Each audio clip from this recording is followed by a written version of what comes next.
నమస్తే, welcome to our channel. గత YCP పాలనలో వ్యవస్థలు సర్వనాశనమయ్యాయి. వ్యవస్థలన్నింటినీ జగన్ సర్కార్ తమ గుప్పెట్లో పెట్టుకుని అధికారులపై వైసీపీ నేతలు పెత్తనం చెలాయించారు. ఉమ్మడి చిత్తూరు జిల్లా మదనపల్లె సబ్ కలెక్టర్ కార్యాలయంలో అక్రమ భూ కేటాయింపులకు సంబంధించిన ఫైల్స్ ను మాయం చేయడానికి సబ్ కలెక్టర్ కార్యాలయంలో వైసీపీ నేతలు అక్రమంగా చేపట్టిన భూ కేటాయింపుల ఫైల్స్ లను తగలబెట్టి దానిని కాస్త అగ్ని ప్రమాదంగా చిత్రీకరించే ప్రయత్నం చేశారు. కానీ ప్రభుత్వానికి అగ్ని ప్రమాదంపై అనుమానం రావడంతో విచారణ జరిపించడంతో వాస్తవ పరిస్థితులు వెలుగులోకి వచ్చాయి. అటువంటి ఘటనే ఇప్పుడు గుంటూరు జిల్లాలో జరిగింది. గుంటూరు జిల్లా పొన్నూరు తహసీల్దార్ కార్యాలయంలో ముఖ్యమైన ఫైల్స్ మాయమయ్యాయి. స్థానిక సుందరవల్లి రాజ్యలక్ష్మి సమేత సాక్షి భావనారాయణ స్వామి దేవాలయానికి చెందిన సర్వే నెంబర్ 221-1Bలో 25 ఎకరాల భూమి ఉంది. 1998వ సంవత్సరంలో 25 ఎకరాల భూమిని అప్పటి టీడీపీ ప్రభుత్వం నిరుపేదలకు కేటాయించి పట్టాలను కూడా పంపిణీ చేసింది.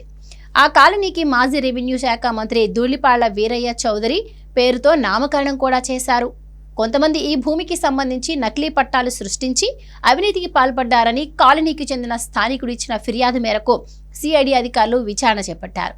ఆ ప్రక్రియ ఇంకా కొనసాగుతుంది. పట్టాల జాబితా, విచారణకు సంబంధించిన ముఖ్య దస్త్రాలు తహసీల్దార్ కార్యాలయంలో ఓ అధికారి ఆధీనంలో ఉండేవి. ఇక ఇటీవల జరిగిన ఎన్నికల సందర్భంగా ఆర్ఓ కార్యాలయాన్ని పొన్నూరు పురపాలక సంఘ కార్యాలయానికి మార్చారు. ఆ సమయంలో ఎన్నికల దస్త్రాలను భద్రపరిచేందుకు కొత్త బీరువా కొనకుండా తహసీల్దార్ కార్యాలయంలో ఉన్న దాన్నే మున్సిపల్ కార్యాలయానికి తరలించారు.